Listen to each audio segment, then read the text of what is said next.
મિત્રો 8 એપ્રિલથી JEEની exam start થઈ છે। હવે નીટવાળા દોસ્તોને એવું થાય કે આ JEEનું અમારે શું કામ છે, પણ હકીકતમાં દોસ્તો તમે વિચારવા જાઓ તો જી અને નીટ બેમાં કેમેસ્ટ્રી કોર્સ એક હરખો છે। તમારા મગજમાંથી ભય દૂર થઈ જાય કે નીટમાં પણ આવા સહેલા જ પ્રશ્નો પૂછાવાના। JEE 8 એપ્રિલની પહેલી પાળીના પ્રશ્નો અહીંયા આપણે લઈ આવ્યા છે। પહેલાં હું 8 પ્રશ્નોનો એક વિડીયો મૂકીશ, જો તમારો રિસ્પોન્સ હશે તો હું વધારાના પ્રશ્નો મૂકીશ। ઓર્ગેનિકના પણ આમાં આવશે, ઇનઓર્ગેનિકના આવશે, ફિઝિકલના આવશે, બધા આવશે। ઘણી બધી વેબસાઇટવાળાએ ઘણા બધા પ્રશ્નો મૂકી દીધા છે એના વિદ્યાર્થીઓના આધારે। અમારે પણ 80 છોકરાઓની જે હોસ્ટેલ છે, અક્ષર હોસ્ટેલ, એના છોકરાઓએ મેં ટેલી કર્યા છે પ્રશ્નોને, એને આધારે અહીંયા મૂકું છું। તમને ખરેખર ગમે તો તમે મને કોમેન્ટમાં લખજો કે રાજાણી સાહેબ બધાય પ્રશ્નો JEEના મૂકો, કારણ કે વિડીયોનો વ્યૂ થાય ને તો બનાવનારાને મજા આવે। નીટવાળા મિત્રો ખાસ જોજો ને જોજો જ, કારણ કે આવા જ પ્રશ્નો હશે નીટમાં, ખોટું ટેન્શન લઈને ફરતા હશો। સકટ તણો ભાર જાણે શ્વાન તાણે રે, આવું એક છે ને। ZR3PO4 4નું દ્રાવ્યતા ગુણાકાર KSP, તેમાં દ્રાવ્યતા S હોય તો નીચેનામાંથી શું સાચું હોય? હજી પરમ દિવસે જ આપણે દ્રાવ્યતા ગુણાકારનો વિડીયો બનાવ્યો, મને શું ખબર કે એમાંથી જ પ્રશ્ન હશે। છતાંય જો આવી ગયો ZR3PO4 4, આ ભાઈ તૂટે એટલે ZR, આ ચોગડો અહીંયા લાગે એટલે ZR+4, આ તગડો અહીંયા લાગે એટલે PO4 -3 થાય। હવે વિચારવા જાવ તો ZR 3 છે એટલે અહીંયા 3, PO4 4 છે એટલે 4। આની દ્રાવ્યતા તમને આપી છે S મોલર, તો આ 3 છે એટલે અહીંયા 3S મોલર, અહીંયા 4 છે એટલે 4S મોલર। હવે આનું KSPનું સૂત્ર વિચારીએ દોસ્તો, તો KSP બરાબર આ ZR+4 આયન નિપજમાં એની ઘાત તગડો છે એટલે 3 ઘાત, PO4 -3 એની ઘાત થાય 4। હવે KSP ગણવા જાય મિત્રો તો KSP બરાબર ZR માટે દોસ્તો કેટલા છે તો કે 3S નો ઘન ઇન્ટુ PO4 4S એની 4 ઘાત, KSP બરાબર 3 નો ઘન 27, S ઘન ચોકે 16 ચોકું 64 ચોકું 256, S ની 4 ઘાત, KSP બરાબર 27 × 256 × S ની 7 ઘાત। જવાબમાં દ્રાવ્યતા S શોધવાની હતી, તો S કરવો હોય તો આ બધું છેદમાં જાય, તો KSP છેદમાં 27 × 256, સપ્તમૂળ કાઢીએ એટલે 1 સપ્તમાંશ બરાબર S। વિકલ્પમાં એક જ છેદમાં મોટી બધી રકમ હતી, એવડી મોટી, તો ગુણાકાર કરવા ના બેહાય જી ને નીટમાં, હટાક દેરાનો આ ગુણાકાર છે સમજીને કરી નાખવાનો જવાબ। આવો જવાબ હતો, લ્યો JEE 8 એપ્રિલનો એક પ્રશ્ન થઈ ગયો। આ તો મેં આગલા વિડીયોમાં બનાવ્યો હતો, log x/m ચલે છે p⁻m, એની કિંમત આલેખ પરથી શોધો। આલેખ ઉપરથી શોધવાની એટલે શું થાય છે મિત્રો, log x/m, આ ચલનની નિશાની દૂર થઈ એટલે કી આવ્યું હોય તો log k, આ એની જગ્યાએ 1/n હતો, એ રાખો તો મને કાંઈ વાંધો નથી, તો a log p, a એટલે 1/n, આ a એટલે ઢાળ એટલે m, આના ઉપરથી કિંમત શોધો mની તો 2/3 આવી જ જાય। તો મારે કરાવવાની જરૂર છે, આગલા વિડીયોમાં આ જ પ્રશ્ન હતો, એની કિંમત પૂછી હતી, a એટલે ઢાળ અથવા a એટલે 1/n, 1/n ની કિંમત ઢાળ આપ્યો છે 2/3, એમને થઈ જાય, હા કે ના? મંદ HCl સાથેની માલ્ટોઝની પ્રક્રિયા ખાલી જગ્યા આપે। તમને ખબર છે કે માલ્ટોઝ બને કેમાંથી, તો કે ડી ગ્લુકોઝ વત્તા ડી ગ્લુકોઝ, એમાંથી માલ્ટોઝ, તો માલ્ટોઝનું જ્યારે HCl પ્રક્રિયા કરો ત્યારે એમાંથી ડી ગ્લુકોઝ જ બને। તો જવાબમાં ઘણું હતું, ગેલેક્ટેજ ને ગ્લુકોઝ ને ઘણું બધું હતું, એમાંથી એક જ આવે ડી ગ્લુકોઝ. આ 3 પ્રશ્ન JEE 8મી તારીખના થઈ ગયા. જો મજા આવતી હોય તો કહેજો, આગળ વધશું, હજી ઓર્ગેનિકના આવશે આમાં પ્રશ્નો. હવે તો સમજાણું ને કે નીટવાળા આ વિડીયો જોવો જોઈએ. નીટવાળા જોવે તો એને ફાયદો તો થાય જ મિત્રો. આ સંયોજનનું IUPAC નામ પૂછ્યું. એમાં એક OH છે, એક COOH અને મિથાઇલનું ફૂમકું છે. COOH મેઇન હોય તો મેઇનથી સ્ટાર્ટ કરીએ મિત્રો. તો મેઇન એટલે આ 1, આ 2, આ 3, આ 4 ને 5. 5 એટલે પેન્ટેનોઇક એસિડ. 5 એટલે પેન્ટેનોઇક એસિડ. ત્રીજા ઉપર હાઇડ્રોક્સી છે, ચોથા ઉપર મિથાઇલ. HABCD પહેલાં આવે ને મિથાઇલનો M પછી આવે, એટલે 3 hydroxy 4 methyl pentanoic acid. 3 hydroxy 4 methyl pentanoic acid. કાંઈ નામમાં દમ જ નહોતું, 4 ખિસ્સામાં લઈ ગયા. ગાબ્રિયલ પ્લેથેલેમાઇડ પ્રક્રિયાને અંતે નીચેનામાંથી કયો એમાઇન મળે? તમને ખબર છે કે SN2 રિએક્શન થાય, SN2 રિએક્શન થાય ત્યારે પ્રાથમિક એમાઇન મળે છે. તો ટ્રાઇથાઇલ એમાઇન, આ તો તૃતીયક એમાઇન, એ તો મળે નહીં, એટલે મારો ચોકડી. નિયોપેન્ટાઇલ એમાઇન એટલે CH3 C CH3 CH3 CH2 NH2, આ નિયોપેન્ટાઇલ એમાઇન.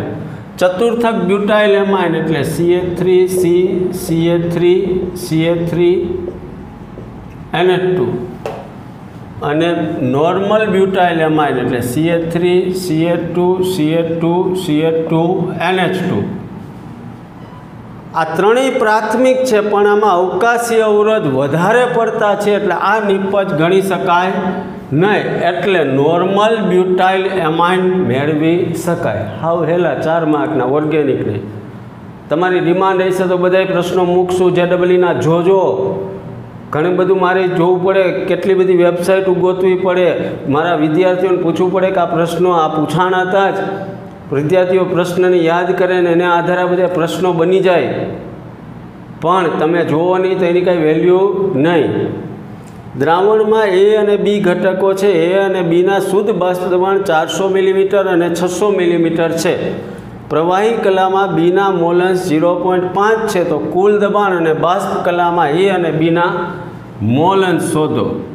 કુલ દબાણ એટલે P બરાબર A ઘટકનું આંશિક દબાણ, B ઘટકનું આંશિક દબાણ. A ઘટકનું આંશિક દબાણ એટલે P0A ઇન્ટુ મોલન્સ.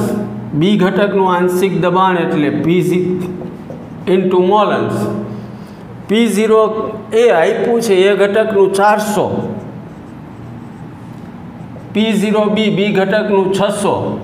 બીના મોલન્સ 0.5 હોય તો એના 0.5 જ હોય, કારણ કે ટોટલ મોલન્સ 1 થાય તો 0.5. આ ભાઈબંધ 200 થાય ને આ ભાઈબંધ 300, તો કુલ દબાણ મળશે P બરાબર 500 મીમી. આ કુલ દબાણ. હવે A અને Bમાંથી ગમે એના એકના મોલન્સ શોધવા છે, પણ ક્યાં? બાષ્પ કલામાં. ક્યાં? બાષ્પ કલામાં. તો આંશિક દબાણ બરાબર B ઘટકના બાષ્પ કલામાં મોલન્સ ગુણ્યા કુલ દબાણ.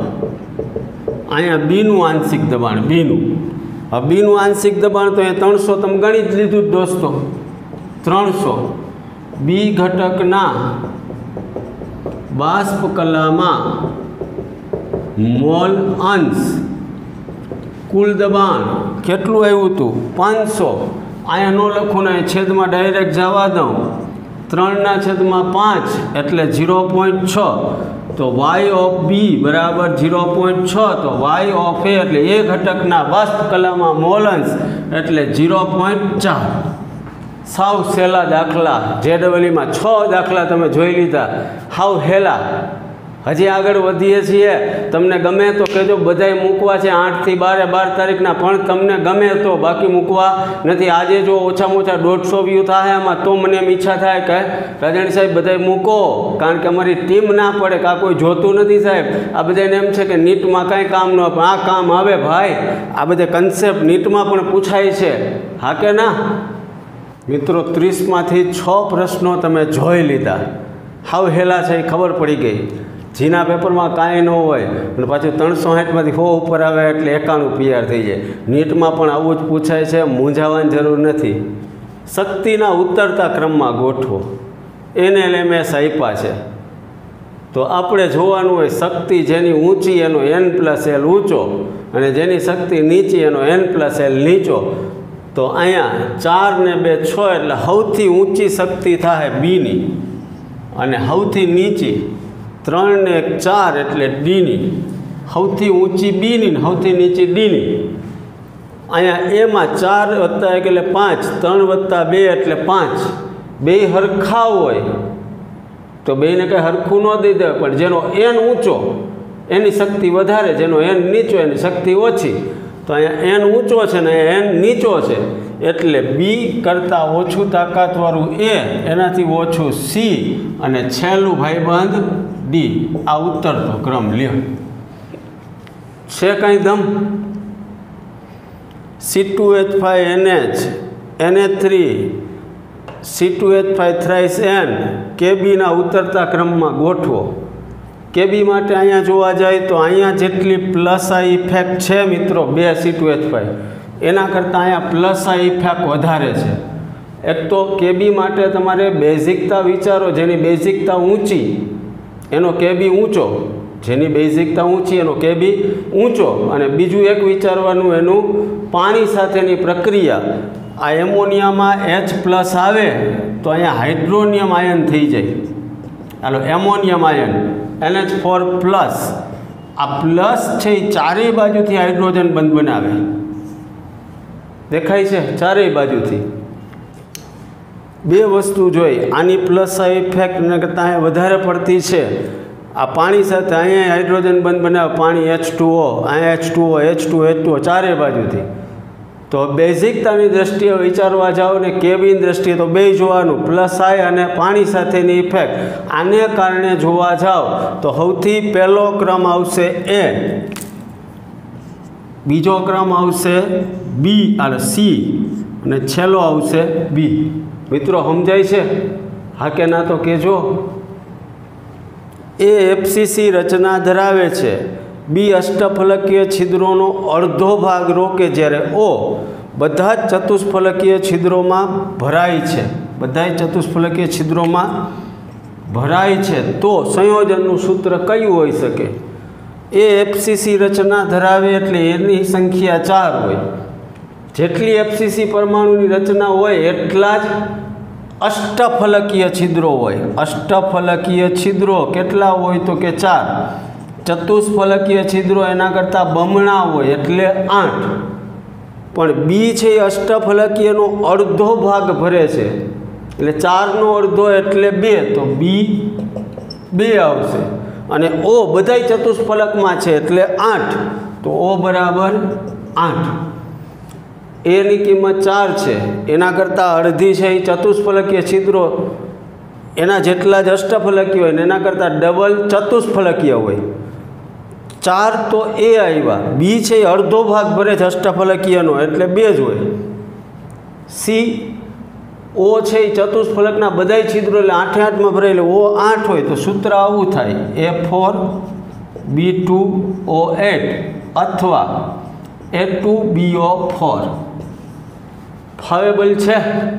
જો ફાવેબલ હોય તો હજી આગળ વધીએ, થાયકા ના હોવ તો કરાવી દઈએ ને રજાણી સાહેબ. થોડાક પ્રશ્નો 9 થઈ ગયા છે 30માંથી. મિત્રો પ્રક્રિયા 2A + B = C માટે વેગ નિયમ ખાલી જગ્યા હોય.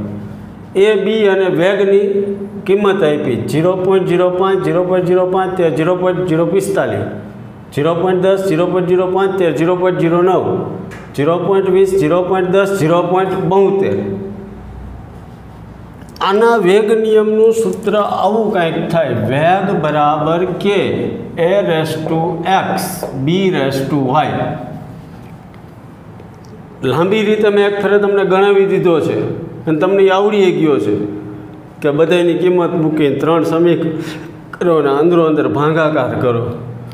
જો આ બીની સાંદ્રતા બદલાય નહીં, ટૂંકી રીત, બીની સાંદ્રતા બદલાય નહીં પણ એની સાંદ્રતા ડબલ થઈ. જો બીની સાંદ્રતા બદલાય નહીં પણ એની સાંદ્રતા ડબલ થઈ તો વેગે બમણો થયો, અને વેગ બમણો થયો એનો મતલબ એની સાપેક્ષે, બી તો અચળ રહ્યું છે, એની સાપેક્ષે ક્રમ 1 હોય એટલે x બરાબર 1 હોય, x બરાબર 1.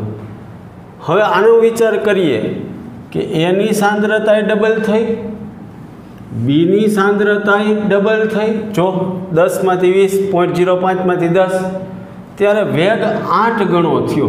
વેગ 8 ગણો, ધારો કે વેગ છે એ 8 ગણો થયો, આના કરતાં 8 ગણો વેગ, કે એમને એમ રહ્યો. એની તો તમને ખબર જ છે 1 છે, પણ હવે સાંદ્રતા કરો છો બમણી એટલે અહીંયા 2a કરું. હવે બીમાં વિચારો તો બીની સાંદ્રતા બમણી કરી તો y, મને એમને આવડે, તમે આ જોઈ લ્યો. આ 2 છે અહીંયા આવે એટલે 4.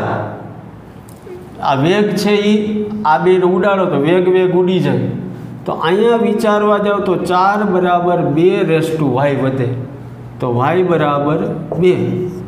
તો હકીકતમાં પ્રક્રિયાના વેગ નિયમનું સૂત્ર શું થાય કે a⁻1 b⁻2. લ્યો,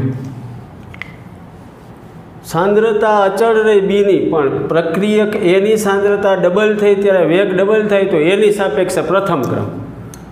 હવે બેયની સાંદ્રતા ડબલ થાય એટલે અહીંયા 2a અહીંયા 2b, ત્યારે વેગ 8 ગણો થાય.